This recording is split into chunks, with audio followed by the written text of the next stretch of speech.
Hello friends, welcome back to Media Talks. நான் உங்கள் மௌனிகா.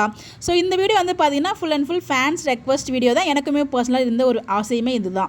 ஆக்சுவலாக என்னங்கிறத ஃபுல்லாக பார்க்கலாங்க. ஆல்ரெடி அவங்ககிட்ட சொல்லியிருக்கேன். பாக்கியலட்சுமி சீரியல் வந்து பார்த்தீங்கன்னா 8:30 ஸ்டார்ட்டில் போயிட்டுருக்கு. அந்த ஸ்டார்ட்டில் முன்னாடி ரொம்ப சூப்பராக போயிட்டு இருந்த ஒரு சீரியல் நம்பர் 1 சீரியலாகவும் இருந்துகிட்டு இருந்துச்சு. இப்போ கொஞ்ச நாளாக வந்து பார்த்தீங்கன்னா அதோட ட்ராக் ரொம்ப மோசமாக, செகண்ட் பொசிஷன், தேர்ட் பொசிஷன் அந்த மாதிரி போகும்போது ஸோ எதுக்கு ரிப்பீட்டட் மோட் தான், அதாவது அரைச்சமாகவே தான் அரைச்சிட்டு இருந்தாங்க அந்த சீரியலை பொறுத்த வரைக்கும். ஸோ அதனால் வந்து 8:30 மகாநதியை சேஞ்ச் பண்ணலாமே, பாக்கியலட்சுமி டைம் சேஞ்சஸ் கொடுக்கலாமே அப்படின்ற மாதிரி நிறைய பேருமே சொல்லிட்டு இருந்தாங்க. ஃபேன்ஸுமே ரெக்வஸ்ட் வந்து வச்சுட்டு இருந்தாங்க. இதுக்கு பாசிபிள் இல்லை அப்படிங்கிறத நான் அப்டேட் வந்து அப்பவே கொடுத்துருந்தேன். என்ன சொல்லியிருந்தாங்க இந்த வீடியோவில் அதையுமே நான் ஷேர் பண்ணுறேன். ஸோ இது நடுவில் இன்னைக்கு மார்னிங் வந்து நம்ம கோபி ஒரு அப்டேட் வந்து கொடுத்துருந்தாங்க. அவர் இந்த ஒரு ஃபோட்டோவை ஷேர் பண்ணி கீழே கொடுத்த கேப்ஷனை பார்க்கும்போது ஸோ பாக்கியலட்சுமி கூடிய சீக்கிரமே முடிய போகுது அப்படிங்கிறது ரொம்ப கிளியராக தெரியுது. அது மட்டும் இல்லை, எபிசோட் பார்க்கும்போதுமே வந்து பார்த்தீங்கன்னா எல்லாருமே நல்லவங்களா திருந்தின மாதிரி கிட்டத்தட்ட ஒரு எண்டு நோக்கி போகிற மாதிரி தான் ஃபீல் ஆச்சு. அவங்க 2 to 3 months வரைக்கும் சொல்லியிருந்தாங்களே, அது வரைக்கும் போகுமா அப்படிங்கிறது இப்போ டவுட்டாக தான் இருக்குது. பிகாஸ் ஏன்னா நம்ம கோபி வந்து சீரியல் முடிய போகுது அப்படிங்கிறத உறுதி செஞ்சிருக்காரு. பட் எப்போங்கலாம் தெரியல, பட் கூடிய சீக்கிரம் முடிய போகுது அப்படிங்கிறது மட்டும் அவங்க வந்து சொல்லியிருக்காங்க. அதாவது அவருடைய பப்ளிக் எக்ஸாமுக்கு ஒப்பிட்டு இந்த சீரியல் சொல்லியிருக்காங்க. ஸோ இந்த பப்ளிக் எக்ஸாம் வந்து பாக்கியலட்சுமியில் நடிச்சிட்டு இருக்கேன். அந்த பப்ளிக் எக்ஸாம் வந்து முடிய போகுது.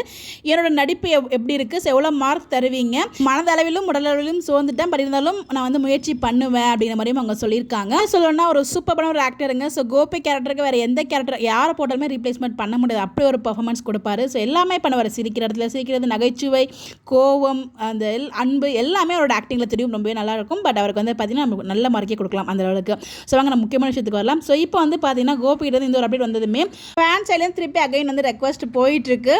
ஸோ மகாநதியை டைம் சேஞ்ச் பண்ணுங்கள் 8:30 அப்படின்னு சொல்லி அகைன் வந்து ஃபேன் சைட்லேருந்து ரெக்வஸ்ட் போயிட்டுருக்கு. ஆனால் அதுக்கு வந்து வாய்ப்பு இல்லை தான், மேக்ஸிமம் வந்து வாய்ப்பு இல்லை. மேபி ஃபேன்ஸோட ரெக்வஸ்ட் பொறுத்து எதுவும் சேஞ்சஸ் நடக்குதான் எனக்கு தெரியல. பட் அது எதுனால ரீசன் அப்படின்னு பார்த்தீங்கன்னா பாக்கியலட்சுமி முடிஞ்ச கையோட வீனஸ் இன்ஃபோடைன்மெண்ட் வந்து பார்த்தீங்கன்னா இன்னொரு சீரியலுமே வந்து ப்ரொடியூஸ் பண்ணுறாங்க.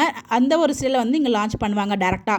ஸோ பாக்கியலட்சுமி எண்ட் ஆகும்போது அந்த டைமில் ஆட்டோமேட்டிக்காக அவங்களோட இன்னொரு புது சீரியல் வந்து லான்ச் ஆகிடும். எப்படி பாண்டியன் ஸ்டோர்ஸ் 1 முடிஞ்ச கையோட பாண்டியன் ஸ்டோர் சீசன் 2 வந்து லான்ச் பண்ணாங்களோ, அதே மாதிரி பாக்கியலட்சுமி முடிஞ்ச கையோட ஒரு புது சீரியலுமே வந்து அவங்க ப்ரொடியூஸ் பண்ணுறாங்க.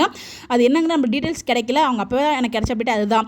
ஸோ வேறு எந்த ஒரு சீரியலுமே அந்த டைம் ஸ்லாட்டில் விட மாட்டாங்க. ஸோ அவங்க ப்ரொடக்ஷனில் வரப்போகிற ஒரு புது சீரியல் தான் அந்த டைம் ஸ்லாட்டுக்கு வரப்போகுது. இந்த அப்டேட் நான் வந்து ப்ரீவியஸாக நாங்கள் ஃபேன்ஸ் ரெக்வஸ்ட் கொடுத்தப்பயுமே இந்த அப்டேட் தான் நான் ஷேர் பண்ணது. இப்போயுமே எனக்கு கிடைச்ச அப்டேட் அதுதான். அது அவங்க கூட நான் ஷேர் பண்ணியிருக்கேன். ஸோ நம்ம சேர்ந்து ரெக்வஸ்ட் கொடுத்துட்டே இருப்போம். மேபி சான்சஸ் இருந்தால் அவங்களே செய்வாங்க. இது எல்லாமே சேனல் சைடு தான் டிசைட் பண்ணுவாங்க. பாப்பா என்ன டிசைட் பண்ணுறாங்க அப்படின்னு சொல்லிட்டு.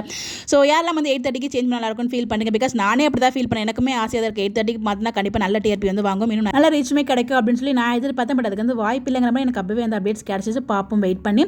ஸோ யாரெல்லாம் நீங்களும் ஆசைப்பட்டீங்க 8:30 மாற்ற நல்லாயிருக்கும் அப்படின்னு சொல்லி உங்களோட கருத்துக்களை மறக்காம கமெண்ட்டில் ஷேர் பண்ணுங்கள். இந்த மாதிரி அப்டேட் தெரிஞ்சுக்க நம்மளோட சேனலை ஃபாலோ பண்ணிக்கோங்க. Bye bye.